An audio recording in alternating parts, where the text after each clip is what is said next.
फिर भी यदि मैं प्रयास करूं तो धीरे धीरे यह महान बन जाता है, बन सकता है। इसमें कैपेसिटी है। जिस पदार्थ में क्षमता होती है वही आगे चल करके महान बन सकता है। उसमें पावर नहीं होगी तो वह कभी भी आगे बढ़ नहीं सकता। जैसे कोई बच्चा है, अब उसका मस्तिष्क बहुत विकसित है, तो विकसित मस्तिष्क के आधार पर वह डॉक्टर, इंजीनियर आदि बन सकता है। और जिसका मस्तिष्क अर्ध विकसित है, आधा विकास को प्राप्त है, तो वह उसमें क्षमता ही नहीं। क्षमता के ऊपर भी आगे का विकास अवलंबित होता है। हम क्षमता का आकलन नहीं करते, लेकिन गुरु अपनी बारीकी नजर से क्षमता का आकलन कर लेते हैं। गुरु में एक विशेषता होती है। क्या विशेषता होती है? कि आपके पास सिर्फ नजर होती है, गुरु के पास बारीकी नजर होती है। वे परख लेते हैं कि शिष्य कैसा है। शिष्य कैसा है, बूंद में कितना पानी है यह सागर जानता है। कौन जानता है? सागर जानता है कि बूंद में कितना पानी है। वह उसकी क्षमता को पहचानता है। बाकी बादल तो सिर्फ गरजते हैं, लेकिन सागर समझता है कि इस बूंद में इतना पानी है कि यह मेरे अंदर समर्पण करके सागर बन जाती है। यह कौन समझता है? सागर समझता है। इसी प्रकार से सागर के समान विशाल हृदय वाले गुरु होते हैं। वे समझते हैं शिष्य में कितनी क्षमता है। शिष्य की क्षमता का आकलन कौन करता है? गुरु। मिट्टी की क्षमता का आकलन कौन करता है? कुम्हार। इसी तरह से बूंद की क्षमता का आकलन सागर करता है। यदि बूंद में क्षमता नहीं है तो वह सागर का रूप नहीं लेगा। अपनी क्षमता को हमें पहचानना होगा कि हमें क्षमता क्या है। क्या हम भगवान बन सकते हैं? शिष्य पूछ रहा है, मैं महान बन सकता हूँ? गुरुदेव कहते हैं, हाँ। एक बार आपके बच्चे आपसे पूछते हैं, एक बार यदि आप उनको पॉजिटिव उत्तर देते हो, बच्चों की हिम्मत आगे बढ़ती है, उनमें हिम्मत आती है, उनमें साहस आता है। और यदि आप कहते हो तुम तो कुछ कर ही नहीं सकते, तुम तो कभी आगे नहीं बढ़ पाओगे, तुम कुछ नहीं कर पाओगे, यदि हर समय नेगेटिव बातें अपने बच्चों से करते रहोगे, बच्चे क्या फिर कभी कुछ अच्छा कर पाएंगे? कभी भी नहीं कर पाएंगे। इसलिए भले ही आज आपका बच्चा बहुत डेवलप नहीं है, उसकी क्षमताएं बहुत ज्यादा नहीं है, तो भी उसके लिए आदर्श उच्च भी बिठाना चाहिए। उच्च आदर्श नजर में रहता है। भले ही अभी नहीं पूरा करेंगे तो कभी ना कभी तो उस उच्च आदर्श की तरफ बढ़ेंगे। इसी तरह से वह महान बनने की चाह में जो बालक गुरु के चरणों में आया, आचार्य समंतभद्र स्वामी ने उनको उसको उत्तर दिया, हाँ तुम महान बन सकते हो। वह खुश हो गया। बच्चा है, खुश हो जाता है। आप उसको कहते हो तुम यह कर सकते हो, तुम यह कर सकते हो, उनके बीच में उम्मीद जगाई। जब कोई व्यक्ति आपके पास आता है तो अपनी उम्मीद उसको दे दीजिए, उसको कह दीजिए हाँ तुम यह कर सकते हो। यदि आप उसको उम्मीद का दामन पकड़ाएंगे तो वह बच्चा विकास को प्राप्त होगा। और अगर हम उसको ना उम्मीदी का दामन थाम दें, यदि उसको कह देंगे नहीं तुम कुछ नहीं कर सकते, तो वह बच्चा जो कि कैपेबल था, जो कि कैसा था, बुद्धिमान था, वह बच्चा भी मैं कुछ नहीं कर सकता, मैं कुछ नहीं कर सकता, वह भी डल हो जाएगा। और जो बच्चा कैसा था, डर था, यदि उसको प्रति समय प्रेरणा दी जाती है, नहीं नहीं तुम आगे बढ़ सकते हो, तुम चल सकते हो, तुम कर सकते हो, तो वह थोड़ा पैर से लंगड़ाता हुआ व्यक्ति भी है, उसको यदि आप क्या देंगे, उम्मीद देंगे, विश्वास देंगे, तो वह लंगड़ाते हुए पैर भी एक दिन आगे बढ़ जाते हैं। ये ध्यान रखना। इसीलिए कोई भी आपके पास आए तो उसको क्या करना, हाँ में उत्तर देना, ना में उत्तर नहीं देना। कोई पूछे, घबरा जाए, परिस्थिति से परेशान हो जाए, तो उसको ढाढ़स देना, धीरज देना, उसको संभालना। कोई भी व्यक्ति है, सब कैसे हैं, सब जीव तत्व हैं, जितने भी जीव तत्व हैं वो सब हमारे बंधु हैं। उन सबको क्या देना है, उन सबको विश्वास देना है, विश्वास का संबल देना है, उम्मीद का दामन देना है। यदि हम विश्वास का संबल और उम्मीद का दामन देते हैं तो फिर एक दिन वह बच्चा जो छोटा था, जो अनकेपेबल था, वह भी उस विश्वास और उम्मीद के सहारे बहुत ऊंचा उठ जाया करता है। इसलिए गुरुदेव ने यहाँ पर विश्वास और उम्मीद का दामन अपने शिष्य को दिया। उन्होंने कहा कोई बात नहीं, तुम प्रयास करो, मैं तुम्हारे साथ। बच्चे को सहारा चाहिए, जब वह छोटा होता है माँ का सहारा चाहिए। पिता का थोड़ा बड़ा हुआ तो पिता से पैसे चाहिए, फीस चाहिए, पिता का सहारा चाहिए। उसके बाद पढ़ने जाने लगा, गुरु का सहारा चाहिए, उसको सहारा चाहिए। उसको सहारा आप ऐसा दो कि उसका विकास होता चला जाए। तो उन्होंने कहा हाँ तुम महान बन सकते हो। और फिर अब शिष्य को बता दिया, क्या बताया उन्होंने, धर्म किसे कहते हैं, धर्म की परिभाषा बता दी। क्या परिभाषा बताई, जो संसार के दुखों से उबार कर सच्चे सुख में रखता है वह क्या है, धर्म है। यह धर्म की परिभाषा बता दी। अब उसने पुनः प्रश्न किया था, गुरुदेव आपने बता दिया धर्म है, धर्म होता क्या है, धर्म किस चिड़िया का नाम है, मैं तो कुछ जानता नहीं हूँ, आप मुझे बताइए धर्म किसे कहते हैं और किसका कहा हुआ धर्म कह रहे हैं, क्या आप स्वयं ही इसका प्रतिपादन करोगे। तो गुरुदेव ने क्या कहा, धर्म के ईश्वर तीर्थंकर जो कि एक्सपर्ट्स हैं, वे उन्होंने कहा है, मैं नहीं कह रहा, उन्होंने जैसा धर्म का स्वरूप बताया है वैसा ही मैं कहता हूँ। और वह धर्म का स्वरूप क्या है, सम्यक दर्शन, सम्यक ज्ञान और सम्यक चारित्र। यह क्या है, यही धर्म है, मतलब रत्नत्रय धर्म है। अगर ऐसा कह दिया जाए तो कोई अतिशयोक्ति नहीं हो।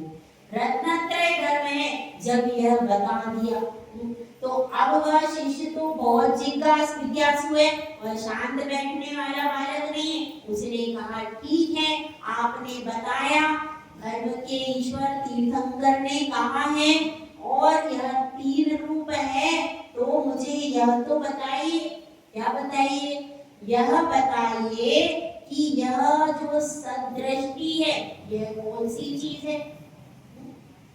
अनभिज्ञ शिष्य है, वह पूछ रहा है कि यह सम्यक दर्शन क्या होता है। हर धर्म के शास्त्र में यह शब्द नहीं मिलता, एकमात्र जिन धर्म में मिलता है कौन सा शब्द, सम्यक दर्शन। ऐसा कोई भी शास्त्र आपको नहीं मिलेगा जिसमें सम्यक दर्शन शब्द न मिले। सभी में मिलता है, एक कॉमन शब्द है, लेकिन कॉमन होने के बाद भी इसको संभालना बहुत कठिन है। बहुत बड़ा रत्न है। क्या है ये? बहुत बड़ा रत्न है, और इस रत्न की हिफाजत यदि आपने कर ली, इस रत्न के द्वारा आप स्वर्ग जा सकते हैं। इस रत्न के द्वारा आप चक्रवर्ती पद प्राप्त कर सकते हैं। इस रत्न के द्वारा आप तीर्थंकर पद प्राप्त कर सकते हैं।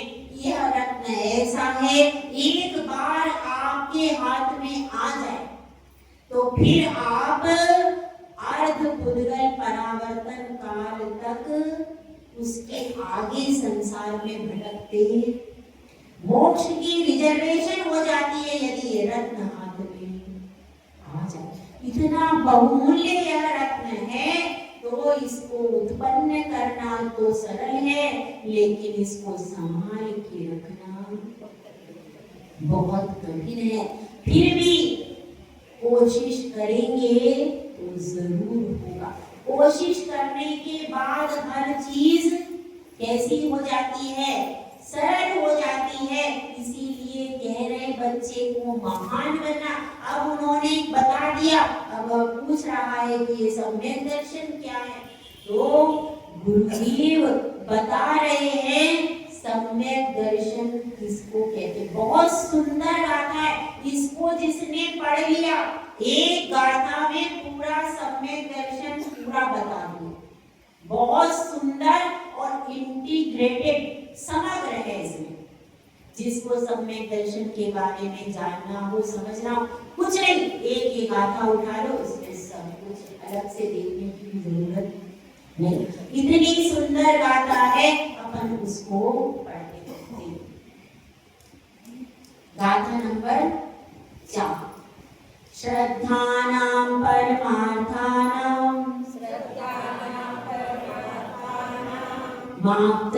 माप्तमागम तपोव्रतां त्रिमूढापूर्णमष्टांगं सम्यक् दर्शनमस्मयम्। इसमें बताया गया है सम्यक दर्शन का लक्षण क्या है, किस अनुयोग के द्वारा बताया गया है? चरणानुयोग के द्वारा इसमें सम्यक दर्शन का लक्षण प्रतिपादित किया गया है। क्योंकि चल करके ही कोई रास्ता तय किया जाता है, इसलिए उसी अनुयोग के माध्यम से समझाया गया है। सबसे पहले श्रद्धानम को उठा करके साइड में रखिए, वो लास्ट में आएगा। पहला शब्द हो गया कौन सा? परमार्थानम। यदि आपके पास गाथा हो तो देखिए आपको इजी पड़ेगा। श्रद्धानम परमार्थानम। परमार्थानम मतलब परमार्थ का अर्थ क्या होता है? परम धन अर्थ। अर्थ का अर्थ होता है पदार्थ। यहाँ पर वो परमार्थ नहीं है, मोक्ष नहीं है। परम धन अर्थ। अर्थ मतलब क्या? पदार्थ। तो पदार्थों का परमार्थानम। और पदार्थ कितने होते हैं भैया बताइए? 9 पदार्थ। कौन कौन से होते हैं?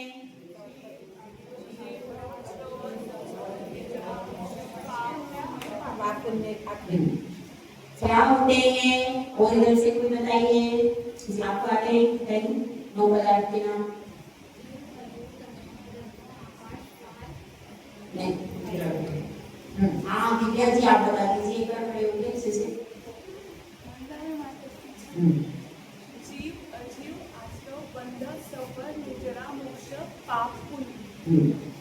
जीव अजीव आश्रव बंध संवर निजरा मोक्ष पुण्य और पाप।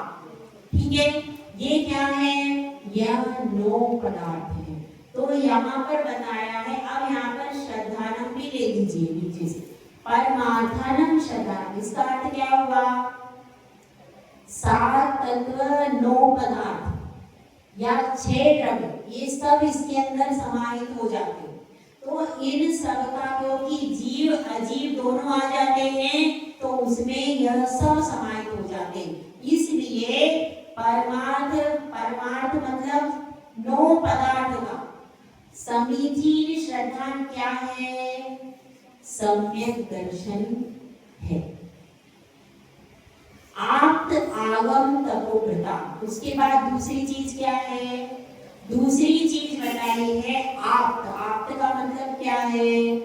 भगवान। वीतरागी, सर्वज्ञ और हितोपदेश। क्यों? क्योंकि यहाँ पर धर्मेश्वर कह रहे, धर्मेश्वर तीर्थंकर है, तो तीर्थंकर में तीनों गुण होते हैं। कौन से? वीतराग, हितोपदेशी। वीतराग, सर्वज्ञ, हितोपदेशी। तीर्थंकर में तीनों गुण होते हैं। इसलिए यहाँ पर आप्त के लक्षण में हितोपदेशिता भी लिया जाएगा। आप्त और आगम में क्या आएगा? आप्त के द्वारा जो कहा गया है वह आगम में आएगा। और तपोव्रता का अर्थ क्या है? तपस्वी, साधु। साधु को नए नाम से परिभाषित किया गया है। क्या नाम है? तपोव्रत। तपोव्रत का अर्थ क्या है? साधु। तपस्वी साधु मतलब दिगंबर साधु। ठीक है, अन्य मतावलंबी साधु इसमें नहीं है। और उसके बाद बताया है त्रिमूढ़ा पौढ़मष्टांगम। 3 मूढ़ता से रहित, अपौढ़ का अर्थ रहित, 3 मूढ़ता से रहित और किससे सहित? 8 अंगों से सहित। अष्टांगम है ना, त्रिमूढ़ा पौढ़मष्टांगम मतलब 8 अंगों से सहित। फिर क्या बताया? सम्यक दर्शन मस्मय, मतलब मद जो होते हैं मदों से भी रहित, 8 मदों से रहित। वो क्या होता है? सम्यक दर्शन इसको कहा। फिर आप लिख लीजिए क्या? श्रद्धान। उसको श्रद्धान करना क्या है? सम्यक दर्शन है। समझ में आ गया? एक बार पुनः इसको दोहरा लेते हैं। परमार्थान मतलब, परमार्थ मतलब जो 7 तत्व या 9 पदार्थ कहे गए, वो 9 पदार्थ, 7 तत्व, 6 द्रव्य, 9 पदार्थ, उनका श्रद्धान करना क्या है? सम्यक दर्शन। यह परिभाषा कौन से अनुयोग की है भैया बताइए? यह परिभाषा कौन से अनुयोग की है? यह परिभाषा द्रव्यानुयोग की है। 7 तत्व, 9 पदार्थ, 6 द्रव्य किसमें आते भैया? द्रव्यानुयोग में। इसलिए ये परिभाषा किसकी हो गई? यह परिभाषा द्रव्यानुयोग की परिभाषा है। और यहाँ पर द्रव्यानुयोग की अपेक्षा से भी बताया है और चरणानुयोग की अपेक्षा से भी बताया। यह हो गई द्रव्यानुयोग की। उसके बाद बताया है आप तागम तपोव्रता, यानी किसमें किसकी अपेक्षा से हो गई? सच्चे देव, शास्त्र और गुरु, इनका श्रद्धान करना क्या है? सम्यक दर्शन। इस बात को यहाँ पर बताया है क्योंकि सच्चे देव, शास्त्र, गुरु के प्रति श्रद्धान करने में आपको प्रवृत्ति करनी पड़ेगी। 7 तत्व तो आप रट लोगे। सच्चे देव, शास्त्र, गुरु के प्रति श्रद्धान होगा, मंदिर में जाना है, गुरु के चरणों में जाना है और जिनवाणी का स्वाध्याय करना। यहाँ पर आपको प्रवृत्ति और चरणानुयोग प्रवृत्ति मूलक है। इसलिए यहाँ पर सच्चे देव, शास्त्र, गुरु के प्रति श्रद्धा है। कैसे पता चलता है भैया? जो रोज मंदिर में आता है, जो गुरु के पास नमोस्तु करता है, जिनवाणी का स्वाध्याय करता है, उसको अपन क्या मानते हैं? व्यवहार सम्यक दृष्टि तो मानते ही हैं, नहीं मानते क्या? मानते। तो इसमें आपको प्रवृत्ति करनी पड़ेगी। प्रतिदिन सुबह उठ करके मंदिर में जाना है, क्या प्रवृत्ति मूलक है। इसमें आपको क्रिया करनी पड़ेगी। चरणान योग कैसा है? प्रवृत्ति मूलक है, इसलिए इसमें बताया सच्चे देव शास्त्र गुरु का श्रद्धा। तो 7 तत्व 9 पदार्थ 6 द्रव्य, इनका श्रद्धा और सच्चे देव शास्त्र गुरु का श्रद्धा, ये एक ही है कि अलग अलग है? एक ही है। कैसे एक ही है? अलग अलग दिख रहा है हमको। तो सच्चे देव ने तो बताया है इसको। सच्चे देव आ जाएंगे किसमें? जीव तत्व में। किसमें आ जाएंगे? सच्चे देव जीव तत्व के अंतर्गत आ जाएंगे, गुरु भी जीव तत्व में आ जाएंगे, और उनके द्वारा ही प्रतिपादित किया हुआ है आगम, तो वह उन्हीं की वाणी है, इसलिए उसमें ही गर्भित हो जाते हैं। किसके द्वारा कहा गया? कहाँ है जिनवाणी? भगवान की ही तो वाणी है, वह पंचेंद्रिय जीव के द्वारा ही कहा गया, तो वह भी उन्हीं सब में गर्भित हो जाता है। इसलिए सच्चे देव शास्त्र गुरु का जो श्रद्धा है वह किसका है? चरणान योग का। चरणान योग के अनुसार उसकी परिभाषा देखिए, जितने भी संबंध होते हैं वह विश्वास की नींव पर आधारित है। यदि संबंधों में विश्वास नहीं है तो संबंध कितने समय तक रहेगा? बहुत कम समय तक रहेगा, और रहेगा भी तो आपको उसमें आनंद नहीं आएगा। अगर अपन संबंधों में विश्वास को हटा दें तो क्या होगा? एक साथ घर में रहेंगे, रहने में कोई परेशानी नहीं, लेकिन उसके बाद भी मन में खटका बैठा रहेगा, मन में खटका बैठा रहेगा। इसलिए उन संबंधों में प्रेम होगा क्या? नहीं। विश्वास पहला चरण है संबंधों के लिए, प्रेम दूसरा चरण। जब विश्वास होता है उसके बाद प्रीति होती है। इसी प्रकार से, और जब वह विश्वास तो एक बार टूट सकता है, विश्वास टूट सकता है, लेकिन क्या नहीं टूटता? जो विश्वास अत्यंत मजबूत हो जाता है, मजबूत होता जाता है, बहुत मजबूत हो जाता है, तो वह श्रद्धा बन जाता है। विश्वास सांसारिक अर्थों में प्रयुक्त किया जाता है, लेकिन श्रद्धा केवल भगवान और गुरु के लिए प्रयुक्त करने वाला शब्द है। यह इन दोनों के लिए प्रयोग किया जाता है, भगवान के लिए, गुरु के लिए प्रयोग किया जाता है। जिनवाणी माता के लिए श्रद्धा, विश्वास टूट सकता है, विश्वास हट सकता है, विश्वास वालों के ऊपर आप धोखा खा सकते हो, लेकिन आप आगम और गुरु आपको कभी धोखा नहीं देंगे। यह वो रास्ता है जिस पर चल करके आप निश्चित तौर पर मंजिल पर पहुंचोगे। कमियां रास्ते में नहीं है, कमियां आप में हो सकती हैं, आपके कदम लड़खड़ा सकते हैं, लेकिन तीर्थंकर भगवान की वाणी कभी गलत नहीं। यह श्रद्धा है, यह श्रद्धा जब दृढ़ होती है तभी उसके आधार पर आगे के कार्य होते हैं। तो यह अपनी बात चल रही है। परमार्थ को आप सब समझते हैं, 7 तत्व 9 पदार्थ, लेकिन इसके बाद आप्त शब्द आया। आप्त किसे कहते हैं? जो देवाधिदेव हैं उनको क्या कहते हैं? आप्त कहा गया। देवाधिदेव जो हैं वो आप्त हैं, उनके अलावा और कोई भी आप्त की श्रेणी में नहीं आ सकता। क्योंकि आप्त कौन है? जो आगम जिसके जीवन में बिल्कुल उतरा हुआ है, वह कौन है?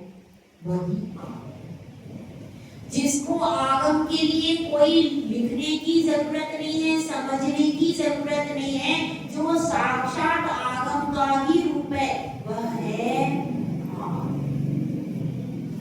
वही हमारा क्या है, आदर्श है। इसलिए सम्यक दर्शन के लिए पहला स्तंभ कौन है, आप। सम्यक दर्शन का एक पहला स्तंभ अगर कोई है तो आप है। जिसको भगवान पर श्रद्धा ही नहीं है, वह गुरु पे श्रद्धा कर लेगा क्या। सबसे पहले भगवान पर श्रद्धा होगा तो उसको गुरु पे श्रद्धा होगा। यदि किसी ने भगवान को स्वीकार नहीं किया तो वह गुरु को कभी भी स्वीकार नहीं कर सकता है। इसलिए इसमें समझने की आवश्यकता है कि हमारा आत्म कैसा हो, उसमें जो जिसको हमने आदर्श बनाया है उसमें क्या क्या गुण होना चाहिए। सबसे पहला विश्वास भगवान के ऊपर। भगवान के ऊपर भक्त का यदि विश्वास है तो वह भगवान की श्रद्धा उसको सारी संकटों से मुक्ति दिलाने में समर्थ हुआ करती है। इसलिए सबसे पहले अपने श्रद्धा की जांच कीजिए। तो देखिए, श्रद्धा की जांच के लिए एक छोटी सी कहानी लेकर के मैं अपनी बात समाप्त करूंगी। 4 मित्र थे। चारों मित्रों में एक विषय को लेकर के बहस चल रही थी, निर्णय नहीं हो पाया। चारों मित्र गांव की चौपाल पर बैठे। चौपाल पहले हुआ करती थी, आपको याद होगी, पेड़ होता था बड़ा, उसके नीचे चबूतरा होता था, उस पर सब बैठते थे। 4 मित्र उस चौपाल पर चबूतरे पर बैठे। पहला मित्र कहता है, उपासना तो उसकी करना चाहिए जो दक्षिण दिशा में बैठा है। वह देवी है, लाल सुंदर साड़ी में सुशोभित हो रही है और सिंह पर सवार है, हाथ में शक्ति है। क्या है, त्रिशूल है, शक्ति का अवतार है, उसकी उपासना कर लेनी चाहिए। दूसरा मित्र कह रहा है, नहीं, पश्चिम दिशा में एक वानराकृति क्या है, देव है, उसके हाथ में क्या है, गदा है, लाल लाल सिंदूर है, उसकी उपासना करना चाहिए।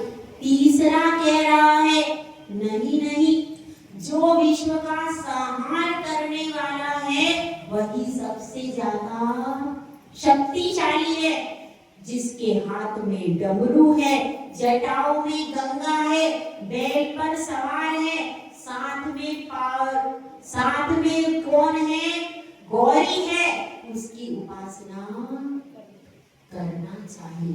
तीनों कह रहे, चौथा चुप बैठा। चौथा कह रहा है, आपने बताया दक्षिण दिशा में देवी है, पश्चिम दिशा में कौन है, वह वानराकृति देव है, और कौन सी दिशा बची, उत्तर दिशा। उत्तर दिशा में कौन है, जो कैलाश पर्वत पर रहता है वह है। अब एक दिशा बची, कौन सी भाई, कौन सी दिशा बची, पूरब। तो वह कहते हैं, अपन इन दिशाओं में बहुत दिनों से जा रहे, अब पूरब दिशा में कभी नहीं गए, इस बार पूरब दिशा में चलना चाहिए और देखना चाहिए कि क्या है। क्योंकि देखो, हमारे पास भी अस्त्र है, उनके पास भी अस्त्र है, हमारे पास भी वस्त्र है, उनके पास भी वस्त्र है। वह भी क्रोध कर रहे हैं, हम भी क्रोध कर रहे हैं। उनके पास में स्त्री, हमारे पास में स्त्री, हमारे पास वाहन, उनके पास वाहन। जब सब कुछ सेम है तो उपासना क्यों की जाए, समझ में आएगा? क्यों उपासना की जाए उनकी, जब वो हमारे जैसे ही है। तो चलते हैं, खोज करते हैं, पूरब दिशा में चलते हैं, वहां जाकर के देखते हैं, खोज करते हैं, और इस तरह से वे सब खोज करने के लिए निकलते हैं। सौभाग्य का उदय होता है, पूरब से जैसे ही सूरज निकलता है उनको दिखाई देता है एक स्वर्ण सा चमचमाता जिन मंदिर, और उसमें जाते हैं। वहां पर वीतरागी सर्वज्ञ हितोपदेशी तीर्थंकर भगवान की प्रतिमा है। जैसे ही देखते हैं, अद्य मेरे नेत्र आज सफल हो गए, मेरे नेत्रों ने आज प्रभु का दर्शन कर लिया। चारों गदगद होकर के झुक जाते हैं, नमोस्तु करते हैं। यही हमारे भगवान है, यही भगवान है, क्योंकि इनके पास ना अस्त्र है, ना वस्त्र है, ना शस्त्र है, ना राग है, ना द्वेष है, सब प्रकार के विकारों से रहित हैं, नासाग्र दृष्टि रखे हुए हैं।